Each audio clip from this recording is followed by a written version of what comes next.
Thank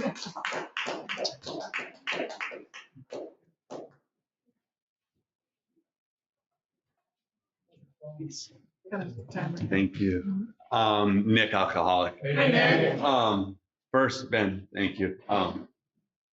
You crushed it, for sure. I got a lot out of it, and I'm sure after doing this a while, I know that you got more than I got, right? That's the idea here, is that if we give, we get, right? And then that's been my experience. So I was lucky today in the morning. I have a sponsee that's got a few weeks sober, and I got the opportunity to meet with him, and we met at the park and read the book a little bit, and I hope he got something out of it. I was rolling leaving there though, right? And we're just in the doctor's opinion and just started Bill's story, and that's how this thing works, right? So let me I don't know, I guess 30 minutes is a long time, so I'll talk a little bit about how I got here. I first came, the first times I came to meetings was I was like really young, and I got, I was a failure immediately at drinking and doing drugs. So I got caught like within the first couple of weeks, twice in 1 week at school, and in 7th grade. And so they sent me to meetings, and obviously I wasn't getting sober. I had been drinking and getting high for like 2 weeks. But and I hated it. So I went under the influence of meetings a little while, and then I went out and then lived my life. And I was really unhappy before drinking. I always felt separate. Lack of power was my dilemma, right? And drinking and also whatever substances I did kind of empowered me, and it made me happy, joyous, and free for a little while. To be honest, it worked outstanding. Stopped working pretty quick. I started getting in trouble, and I stayed getting in trouble. So I was not slick. I was always the one that got in trouble. So I was somehow going to graduate high school. I don't even know how. I was like a week away from high school graduation. I think mostly that high school didn't want me to come back another year, so they were going to let me go. And this was in the days of like, I don't know if you all remember like tough love, like so parents, that tough love thing, right? So first my mom removed my door from my room so I couldn't close the door. And then if I wasn't home from curfew, she locked the door from the inside so that you couldn't come in, right? So 3 or 4 nights a week, I slept in the garage. She didn't know that, but I found an angle. I didn't even care. The only thing is I couldn't eat. But I would always check the door, hoping that maybe she forgot, right? And so this time, really drunk and whatever else I was doing, I'm not sure, I got home well after curfew. And I checked the door and it opened. And I thought, oh, great. Maybe my mom fell asleep and forgot, or who knows what. So I went in and went to bed. And really early in the morning, probably a couple hours after that, I kind of woke up and I was in handcuffs. And that was like I thought maybe I was going to jail, but it wasn't. It was like a rent-a-cop, and they were taking me to treatment before I turned 18. And that was the heyday of treatment and insurance as well. So they paid for a long time. So I spent about 105 days on the 5th floor at Sentinella Hospital in Los Angeles, and I was miserable at first. And I met who became my sponsor anyways, I met some people, got out of there after 105 days, and had a sponsor, and he had a workshop going, and we started working the steps, a group of guys, and I wrote an inventory. I had a long first step experience, like a year. We moved really slow in this workshop, or maybe 10 months, something like that. And then I wrote an inventory and had a really profound spiritual experience. My life changed, and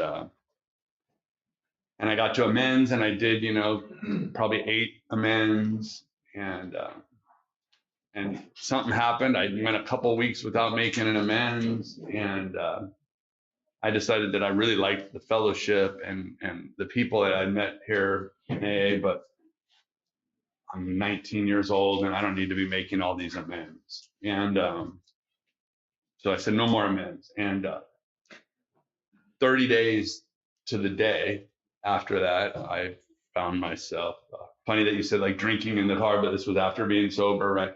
Uh, uh, Buying a 6-pack from the liquor store that I still knew that would sell to underage kids, right? And I was really dramatic. I rolled down the window. I still remember I had a little Isuzu pickup truck. Drank the whole beer and broke the bottle out the window and took off. And that was it. And it was in and out from 19 till 25. And had a lot of really powerless experiences and went to jail a bunch of times and would swear often that I'm going to AA when I get out. And then as soon as I get out, I would drink. And then I ended up getting in kind of like more serious trouble and getting sent to prison for a couple of years. And it was supposed to be a couple of years. And that was it. I said, this is it. I called my sponsor, who I still remembered his number. And I said, send me a big book, send me an inventory. I'll do anything, you know. And that lasted like a week in there. And then I was getting high in there. And then I got out and I said, that's it. You know, I'm not going to drink and I'm not going to do drugs. And I still remember my mom picked me up because no one else wanted anything to do with me. And my mom picked me up and she said, she had some like nice clothes for me. And she said, what do you want? Do you want to go out to like dinner or what? And it was in Arizona and I lived in Los Angeles. So we had a long drive. Right. And I told my mom, and mind you, I had just said like, that's it. When I get out, this is it. I'm going back to AA. I'm doing the right things. I know AA works. I had an experience here. Still didn't matter. I told my mom, all I want is 2 beers, Mom. And I can still remember her face. She was crushed. But she got me 2 beers. She didn't know what else to do, you know. So about a year after that, drinking and doing whatever every day, getting in trouble with my parole officer and him telling me that's it, you know, one more time and I got to send you back. And like, I wasn't really I wasn't his normal case, right? I was pretty soft. Jail guy. I wasn't the guy that he was super worried about, right?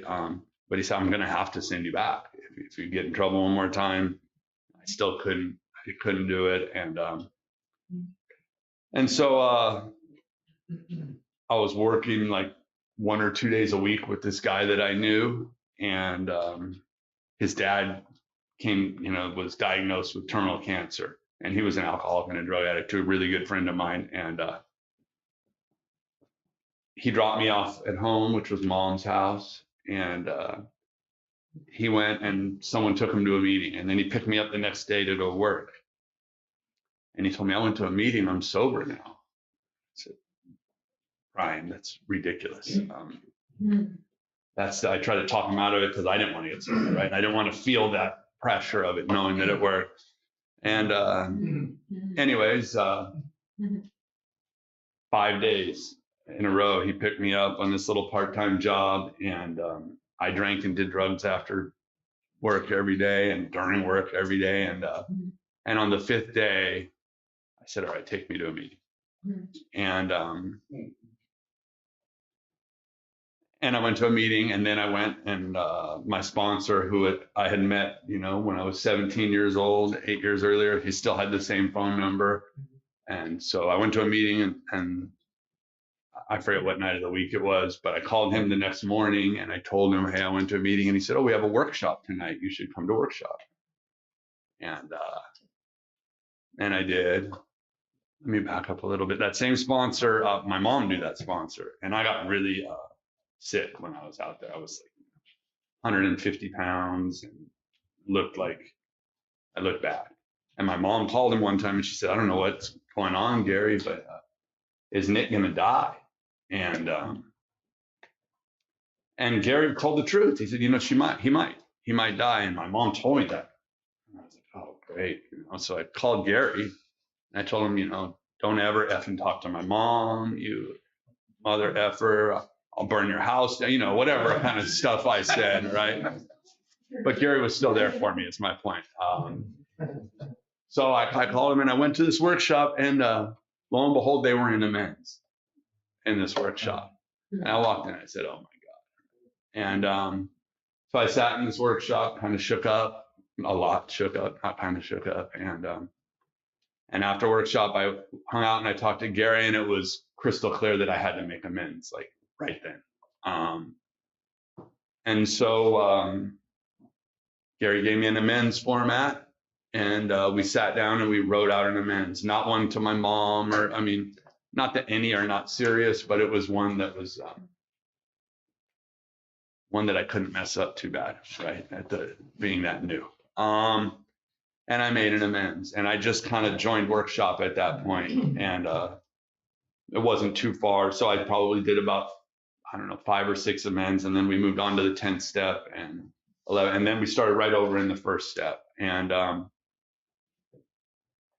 I had a really, really powerful experience with those amends, and I had a really powerful first step experience.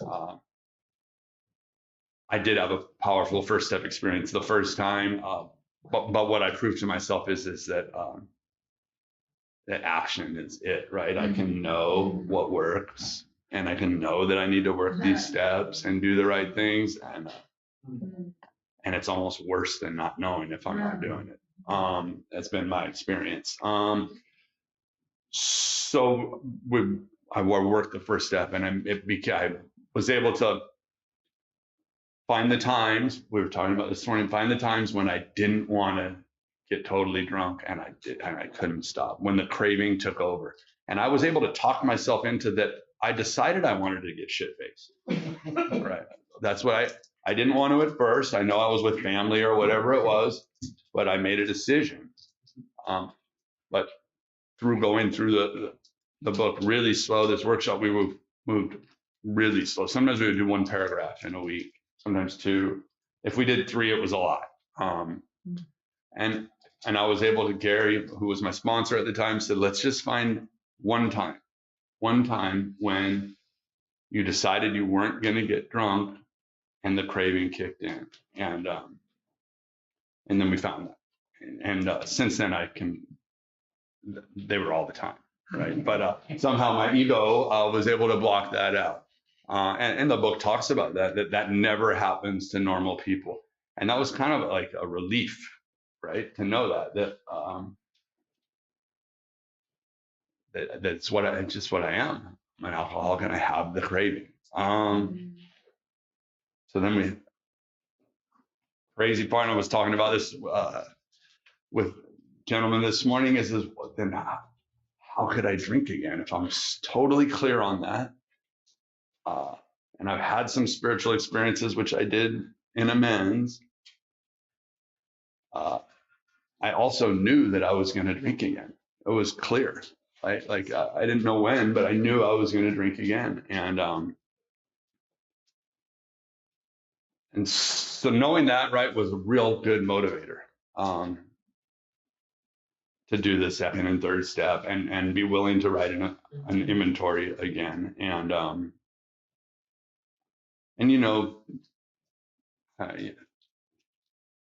making a decision to turn my will and life over to the care of God, I think for any alcoholic, but I'll just speak for me, that's like and the book talks about it, right, where that's like a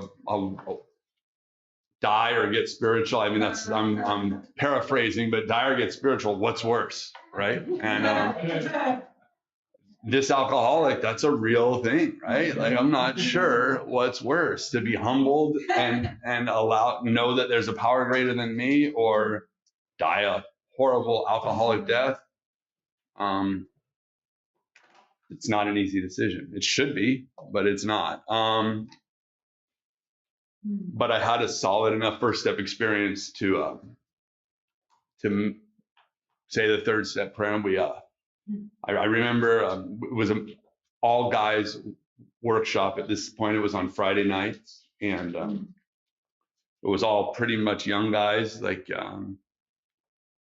and we did the third step, and I had a really,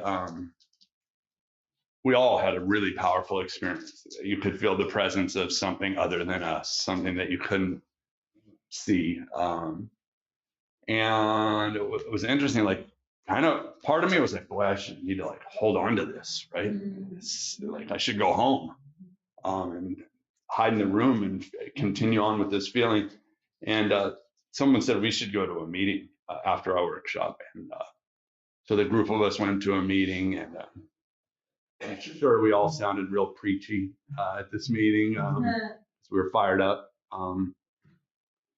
And from that, I wrote an inventory, and it was a very thorough inventory, and it took a long time. I was blessed with willingness from the prior steps, though, so I pretty much wrote every day. Not a lot always, but I would, and I tell people that I work with, like, if you write or not, you got to sit down with that damn thing for 5 minutes open, with no phone and no TV, nothing, just sit there. And if I do that, I write, right? It's less painful. And my experience with inventory has been that inventory is not that painful when I do it. It's when I start it and don't do it, then it's a bear. So we got through inventory, and in our workshop, we were pretty, we didn't let new people in once you got beyond, like, so far in the first step, that was the group. There was no new people coming in until the next time. They let me in only because I don't know why. I was blessed at ninth step. But anyways, so they, if someone didn't write or someone was having a problem writing, we wouldn't move on. So maybe if everyone was in their second column and everyone was done and one guy wasn't done, then we waited. Or everybody would bring their inventory and we would write there with them, together. So we got through inventory. And then, 6 and 7 are really pretty quick, and got into amends. And I knew that I had to really, I had crystal clear experience that if I stopped making amends, I was going to drink again. And everybody committed to do at least one amends a week. And we all wrote them out with the same kind of little format that we used. And we all read them to whoever our sponsor or spiritual advisor was, and made sure that we weren't causing any more harm when we did it. And we're going to be clean with our amends.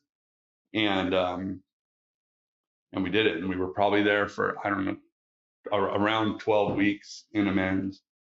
And then when we moved on to the 10th step, we decided to keep still doing an amends a week, a little less pressure, but we tried all to continue doing amends a week. And I had, like the book says, the promises came true, right? They just did. My life became really good. I was of service on a regular basis. I went to meetings all the time. I got a job, obviously, and I became useful to my family. A lot of great things happened, all because of that. But an important thing, right, is just so, like, at that point, then I started thinking I knew everything about AA, and I started thinking that if you weren't doing what our little group was doing, that you weren't doing it right. And that really separated me from Alcoholics Anonymous for a while. So I had a powerful spiritual experience. I worked these steps, and my ego was able to take that and turn it to shit too. Right. And I think that's common experience, right? but my ego will creep into any part of my life and separate me from the universe, which in turn separates me from the spirit that I call God. I don't know what it is. And then I become powerless again. And I don't like being powerless. I like to be empowered. I like to feel good. And to feel good, I have to be empowered by something. I don't have it. Me of myself, just Nick is powerless. It's really crystal clear. And Alcoholics Anonymous has empowered me. So I learned the hard way. I caused some harm. Had to make amends to people in AA for trying to tell them how to do things. But one thing, and this, like Ben said, is that I was willing to do it. Whatever, when shit hit the fan, and I would sit down with my sponsor or a friend, and we would look at what was going on. If I owed an amends, I went and made it. If I needed to do something different, I'll go do it.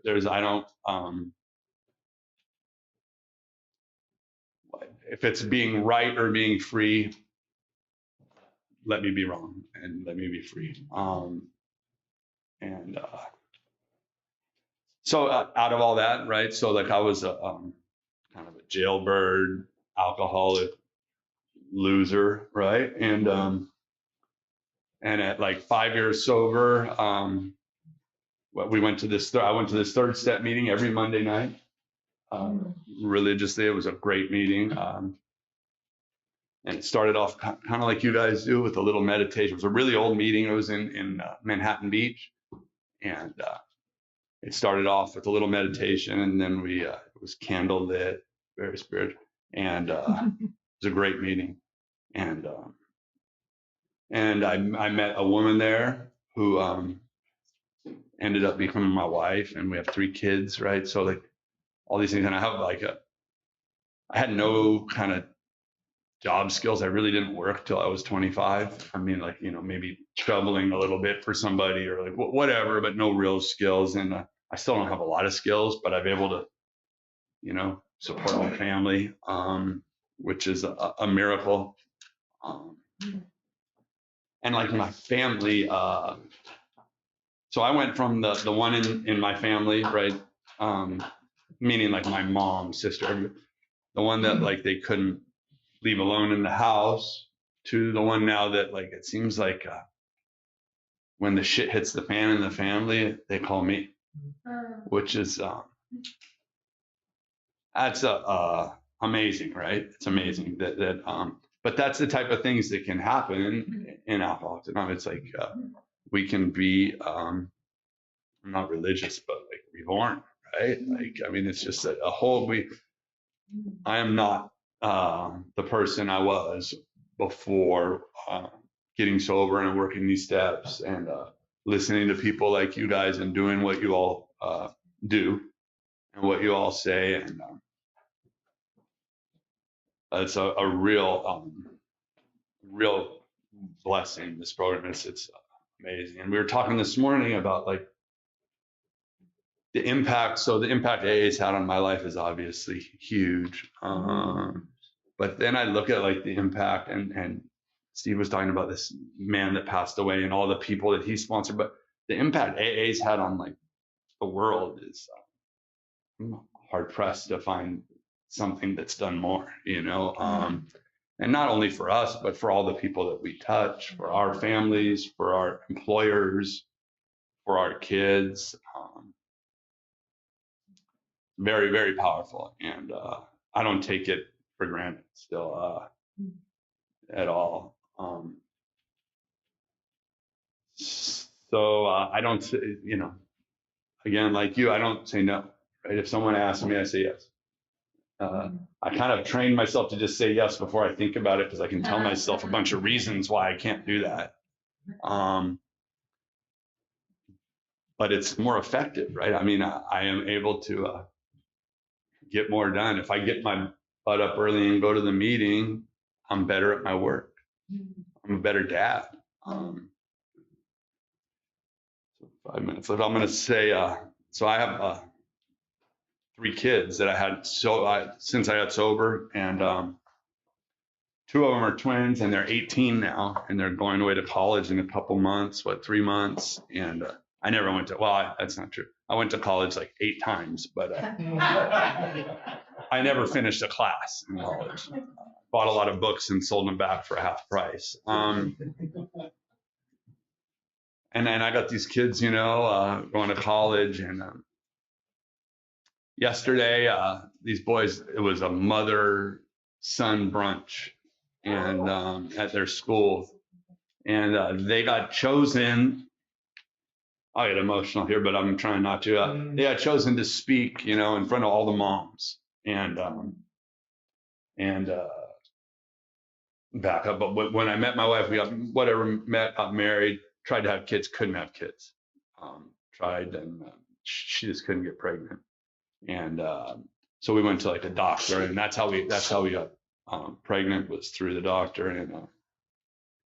And these kids just, they're they wrote this amazing speech and said it in front of the whole graduating class and all the moms. And I just have hope that they're not like me. They're just better than I ever was. Because at 18, all I could think about was me. And guess what? I'm 54. All I can think about is me if I don't keep doing this stuff. So I guess just to wrap it up, because there's just a couple minutes, the most important thing in my life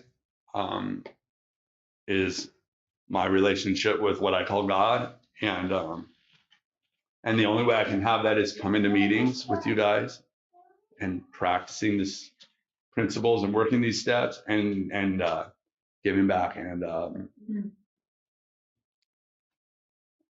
I've been saying this for a long time, and it's still true. And that is, like if that's all the things, if I had to do all the things that I do now, and this today was as good as it's ever going to get, I think it's a bargain.